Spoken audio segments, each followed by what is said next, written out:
एकादश अध्याय के अंत में श्री कृष्ण ने बारंबार बल दिया था कि अर्जुन, मेरा यह स्वरूप जिसे तूने देखा तेरे सिवाय न पहले कभी देखा गया है और न भविष्य में कोई देख सकेगा। मैं न तप से, न यज्ञ से और न दान से ही देखे जाने को सुलभ हूं, किंतु अनन्य भक्ति के द्वारा अर्थात मेरे अतिरिक्त अन्यत्र कहीं श्रद्धा बिखेरने न पाए। निरंतर तैल धारावत मेरे चिंतन के द्वारा ठीक इसी प्रकार जैसा तूने देखा, मैं प्रत्यक्ष देखने के लिए, तत्व से साक्षात जानने के लिए और प्रवेश करने के लिए भी सुलभ। अतः अर्जुन, तू निरंतर मेरा ही चिंतन कर, भक्त बन। अध्याय के अंत में उन्होंने कहा था, अर्जुन, तू मेरे ही द्वारा निर्धारित किए गए कर्म को कर, मत परमा, अपितु मेरे परायण होकर कर। अनन्य भक्ति ही उसकी प्राप्ति का माध्यम है। इस पर अर्जुन का प्रश्न स्वाभाविक था कि जो अव्यक्त अक्षर की उपासना करते हैं, इन दोनों में श्रेष्ठ कौन है? अर्जुन उवाच।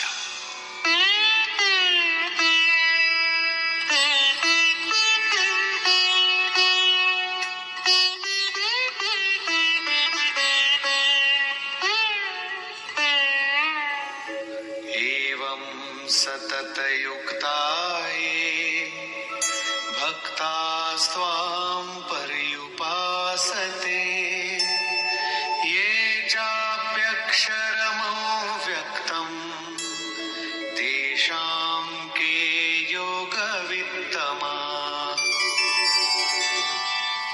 एवं अर्थात इस प्रकार जो अभी अभी आपने विधि बताई है, ठीक इसी विधि के अनुसार अनन्य भक्ति से आपकी शरण लेकर, आपसे निरंतर संयुक्त होकर आपको भली प्रकार उपासते हैं, और दूसरे जो आपकी शरण न लेकर स्वतंत्र रूप से अपने भरोसे उसी अक्षय और अव्यक्त स्वरूप की उपासना करते हैं जिसमें आप भी स्थित हैं।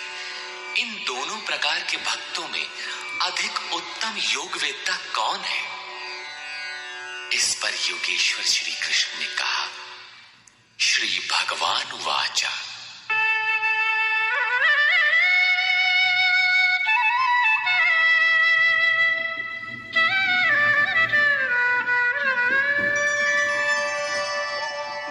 मय्यावेश्य मनो ये मां नित्ययुक्ता उपासते, श्रद्धया परयोपेता ते मे युक्ततमा मता। अर्जुन, मुझ में मन को एकाग्र करके निरंतर मुझसे संयुक्त हुए जो भक्तजन परम से संबंध रखने वाली श्रेष्ठ श्रद्धा से युक्त होकर मुझे भजते हैं, वे मुझे योगियों में भी अति उत्तम योगी मान्य हैं।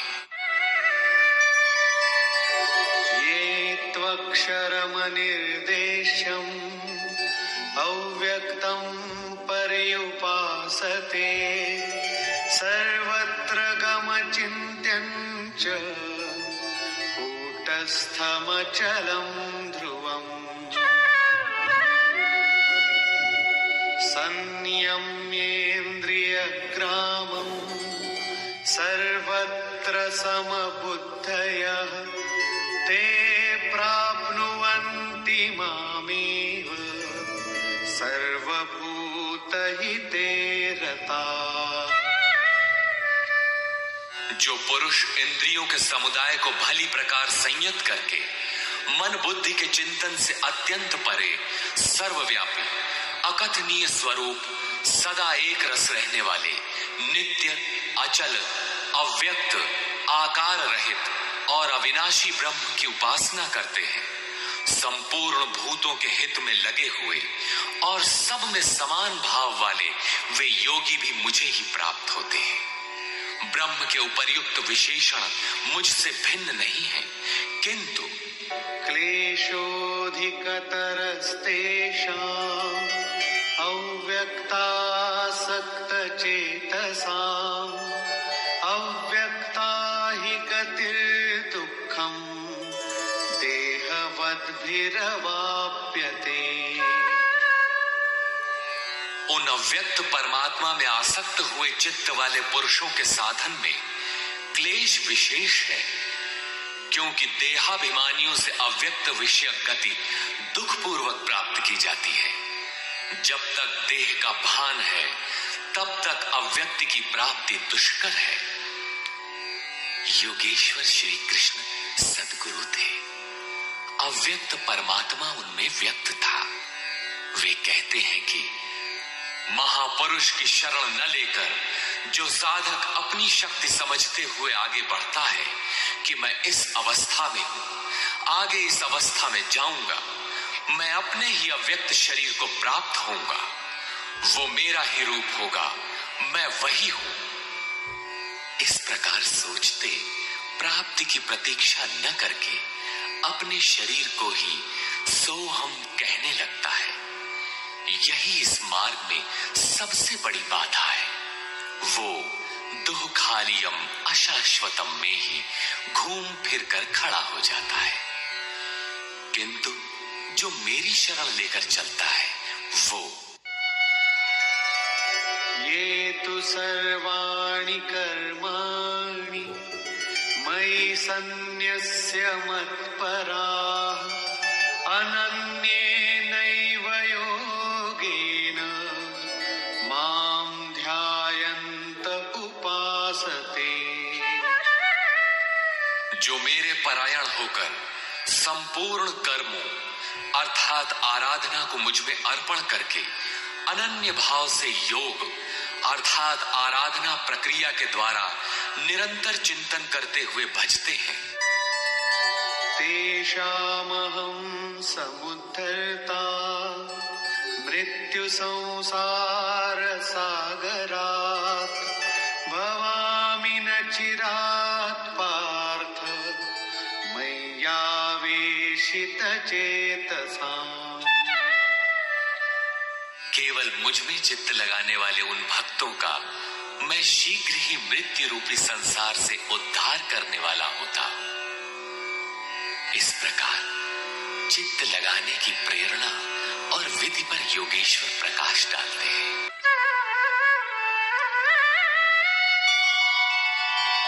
मय्येव मन आधत्स्व मयि बुद्धिं निवेशय निवसिष्यसि मय्येव अत ऊर्ध्वं न संशयः।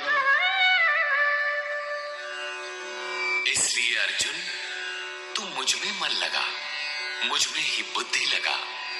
इसके उपरांत तू मुझ में ही निवास करेगा, इसमें कुछ भी संशय नहीं है। मन और बुद्धि भी न लगा सके तब, जैसा अर्जुन ने पीछे कहा भी था कि मन को रोकना तो मैं वायु की तरह दुष्कर समझता हूं। इस पर योगेश्वर श्री कृष्ण कहते हैं,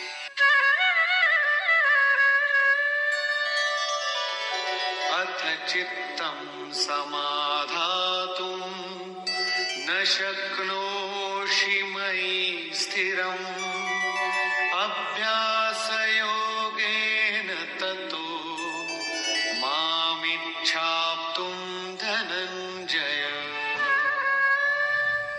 यदि तू मन को मुझ में अचल स्थापित करने में समर्थ नहीं है तो हे अर्जुन, योग के अभ्यास द्वारा मुझे प्राप्त होने की इच्छा कर। अर्थात जहां भी चित्त जाए वहां से घसीट कर उसे आराधना चिंतन क्रिया में लगाने का नाम अभ्यास है। यदि ये भी न कर पाए तो अभ्यासेऽप्यसमर्थोऽसि मत्कर्म परमो भव मदर्थमपि कर्माणि कुर्वन् सिद्धिमवाप्स्यसि।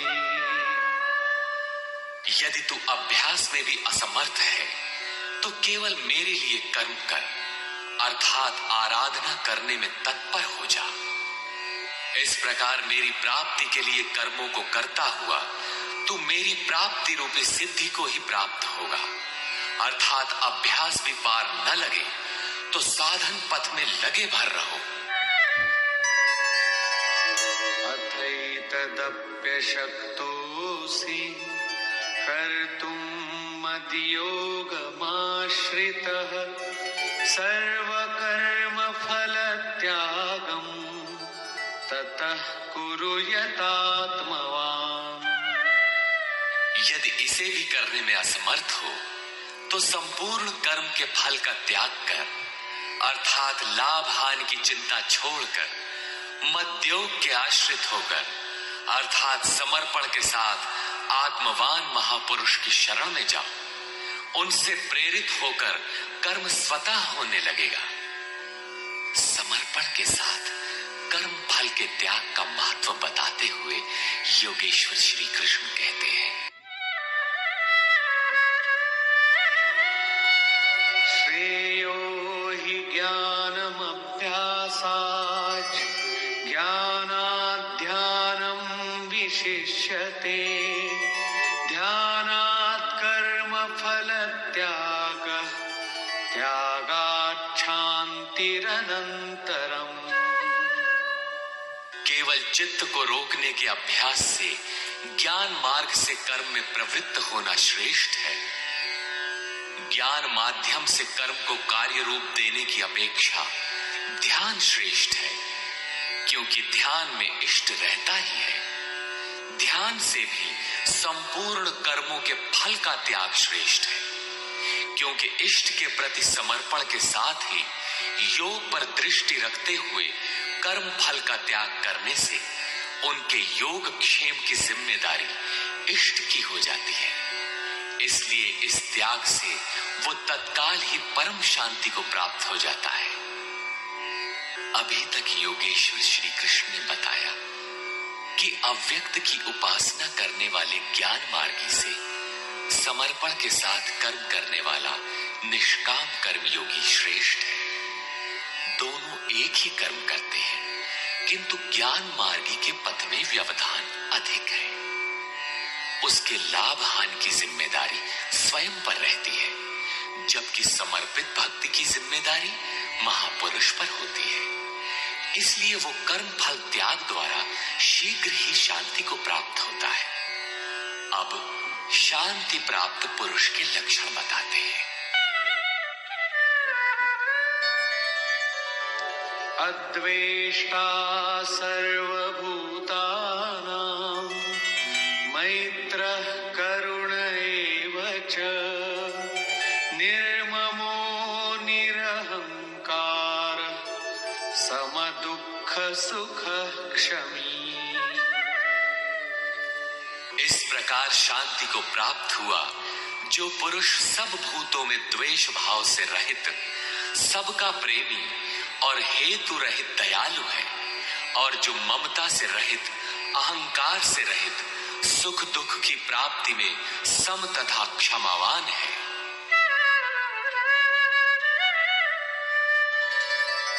संतुष्टः सततं योगी यतात्मा दृढ़ निश्चयः मय्यर्पितमनो बुद्धिः यो मद्भक्तः स मे प्रियः।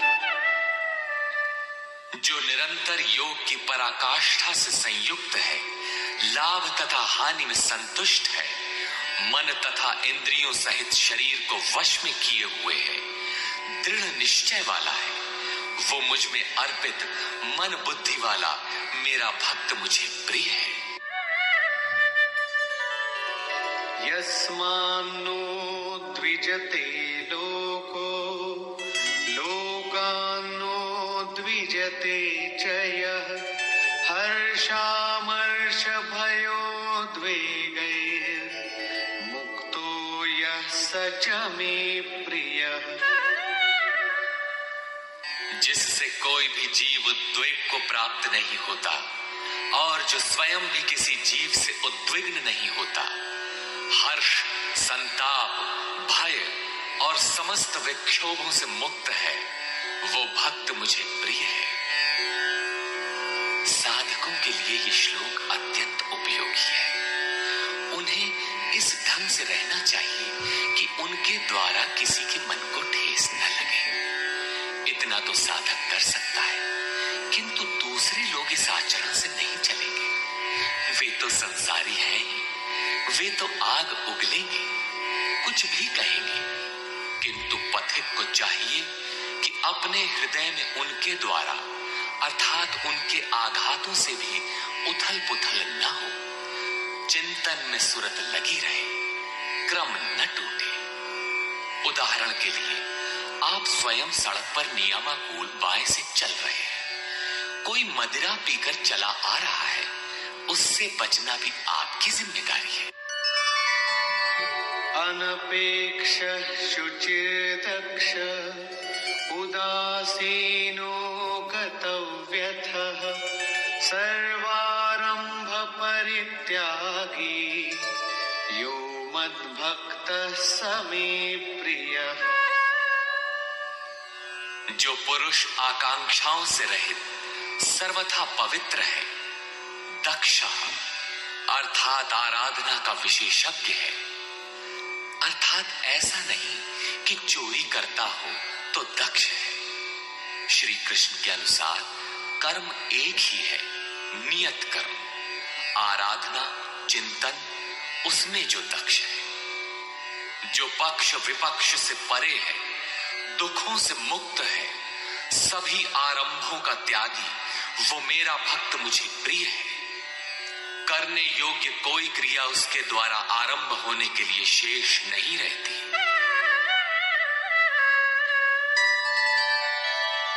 यो न हृष्यति न द्वेष्टि न शोचति न कांक्षति शुभाशुभ परित्यागी भक्तिमान्यः स मे प्रियः। जो न कभी हर्षित होता है, न द्वेष करता है, न शोक करता है, न कामना ही करता है, जो शुभ और अशुभ संपूर्ण कर्मों के फल का त्यागी है, जहां कोई शुभ विलग नहीं है, अशुभ शेष नहीं है, भक्ति की इस पराकाष्ठा से युक्त वो पुरुष मुझे प्रिय है। समः शत्रौ च मित्रे च तथा मानापमानयोः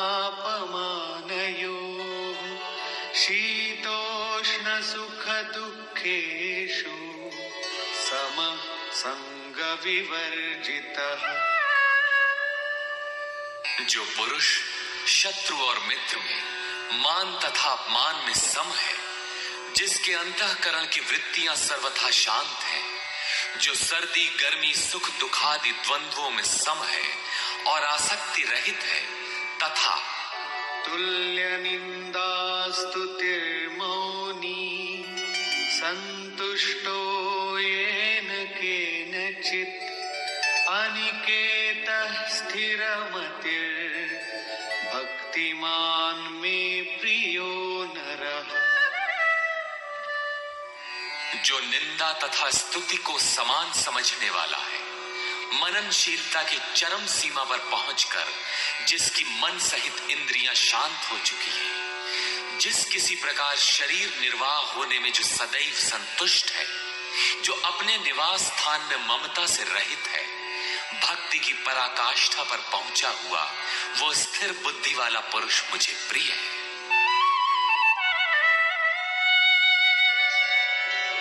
ये तु धर्म्यामृतमिदं यथोक्तं पर्युपासते श्रद्धाना मत्परमा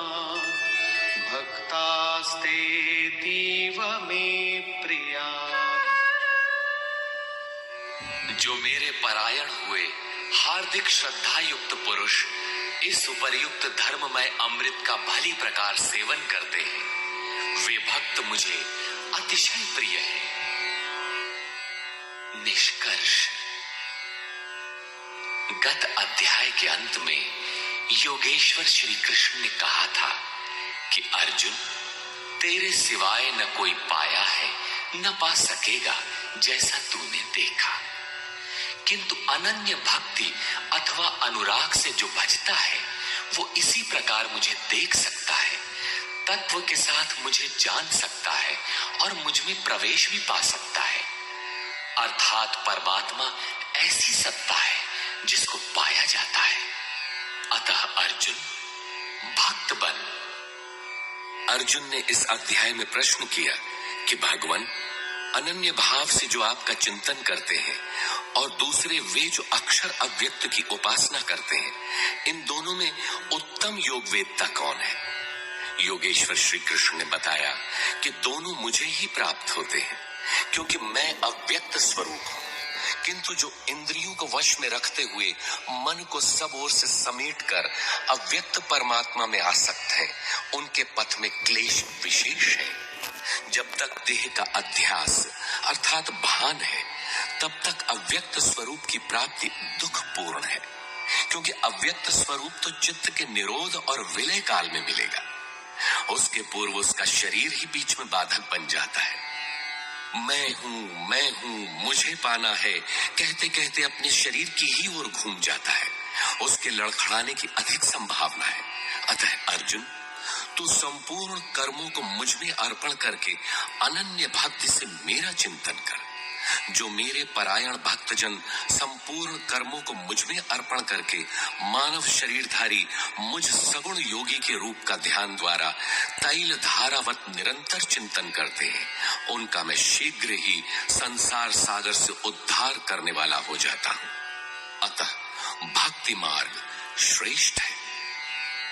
अर्जुन, मुझ में मन को लगा, मन न लगे तो भी लगाने का अभ्यास कर। जहां भी चित्त जाए पुनः घसीट कर उसका निरोध कर। यह भी करने में असमर्थ है तो तू कर्म कर। कर्म एक ही है, यज्ञार्थ कर्म। तू कार्यम कर्म करता भर जा, दूसरा न कर। उतना ही कर, पार लगे चाहे न लगे। यदि यह भी करने में असमर्थ है तो स्थित प्रज्ञ आत्मवान तत्वज्ञ महापुरुष की शरण होकर संपूर्ण कर्म फलों का त्याग कर। ऐसा त्याग करने से तू परम शांति को प्राप्त हो जाएगा। तत्पश्चात परम शांति को प्राप्त हुए भक्त के लक्षण बताते हुए योगेश्वर श्री कृष्ण ने कहा, जो संपूर्ण भूतों में द्वेष भाव से रहित है, जो करुणा से युक्त और दयालु है, ममता और अहंकार से रहित है, वह भक्त मुझे प्रिय है। जो ध्यान योग में निरंतर तत्पर और आत्मवान आत्मस्थित है, वह भक्त मुझे प्रिय है। जिससे न किसी को उद्वेग प्राप्त होता है और स्वयं भी जो किसी से उद्वेग को प्राप्त नहीं होता, ऐसा भक्त मुझे प्रिय है। जो शुद्ध है, दक्ष है, व्यथाओं से उपराम है, सर्वारंभों को त्याग कर जिसने पार पा लिया है, ऐसा भक्त मुझे प्रिय है। संपूर्ण कामनाओं का त्यागी और शुभाशुभों का पार पाने वाला भक्त मुझे प्रिय है। जो निंदा और स्तुति में समान और मौन है, मन सहित जिसकी इंद्रियां शांत और मौन है, जो किसी भी प्रकार शरीर निर्वाह में संतुष्ट और रहने के स्थान में ममता से रहित है, शरीर रक्षा में भी जिसकी आसक्ति नहीं है, ऐसा स्थित प्रज्ञ भक्तिमान पुरुष मुझे प्रिय है। इस प्रकार श्लोक 11 से 19 तक योगेश्वर श्री कृष्ण ने शांति प्राप्त योग युक्त भक्त की रहनी पर प्रकाश डाला, जो साधकों के लिए उपादेय है।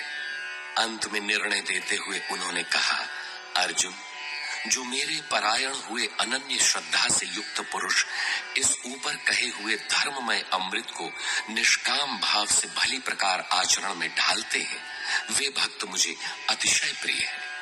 अतः समर्पण के साथ इस कर्म में प्रवृत्त होना श्रेयतर है, क्योंकि उसके हान लाभ की जिम्मेदारी वह इष्ट सद्गुरु अपने ऊपर ले लेते हैं।